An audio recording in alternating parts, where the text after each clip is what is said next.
you, Mr. Chairman.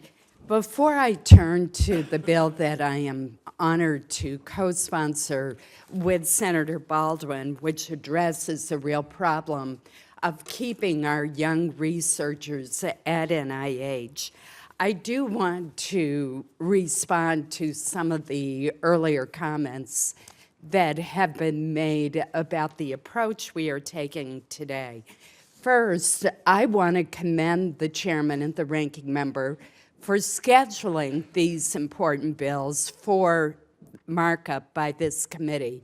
If you ask the parents of sons and daughters, primarily sons with muscular dystrophy, who suffer from Duchenne's, a very rare kind of muscular dystrophy, whether the bill that we just approved is important, believe me, they will tell you that it is. If you ask stroke victims whether the rehabilitation bill that we passed is important, they would say yes. If you ask families that are struggling with neurological diseases such as Parkinson's, MS, or Alzheimer's, whether the bill that is on the agenda today is important, they would say yes. If you ask Dr. Francis Collins, the head of NIH, whether the bill that Senator Baldwin and I have sponsored is important to attracting and keeping young researchers, believe me, he would say yes. And the fact is that this Congress came together and approved a $2 billion much-needed funding increase for NIH. That is the largest increase for NIH's budget since 2003.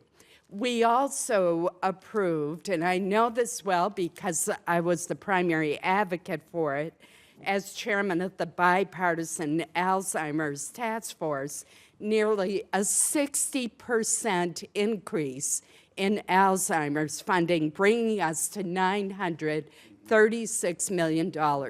Is it enough, given that we spend billions caring for people with Alzheimer's? No.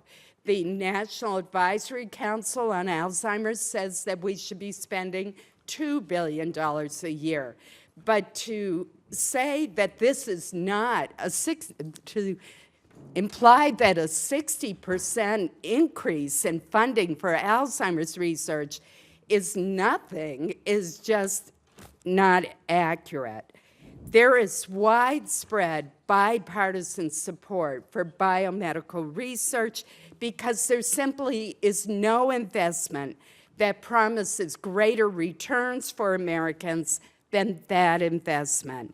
It not only leads to discoveries and the developments of effective new treatments for families who are coping with these diseases, but it also can have a dramatic impact on the budgets of families, state, and federal governments. So I am pleased with the progress we are making.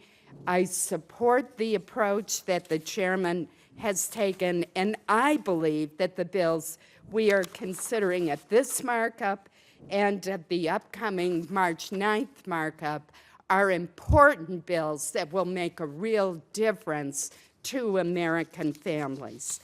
Again, to just turn to my remaining 1 minute, perhaps the most important provision in the bill that Senator Baldwin and I have put forth is that it will help address the debt burden that young researchers face today by increasing the amount of loans that can be forgiven through the NIH's loan repayment program.